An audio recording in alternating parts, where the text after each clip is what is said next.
el jefe nos habla de la patria. La religión, la monarquía, esos son los pilares de nuestra patria eterna y de nuestra civilización cristiana occidental.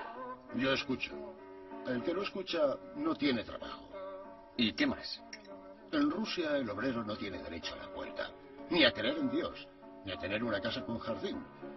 Está aplastado por una empresa totalitaria. ¿Y están todos de acuerdo? He leído lo mismo en los periódicos. El individuo no tiene derecho a nada, todo pertenece al Estado.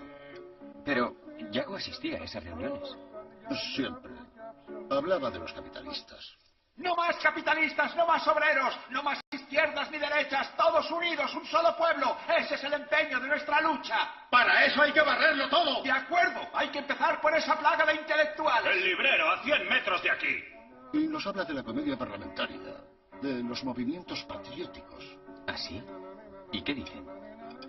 Que hay que agrupar a los jóvenes.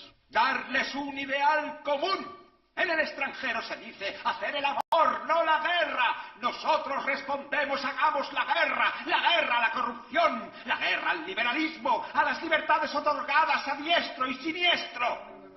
En cierto modo, yo en eso también estoy de acuerdo.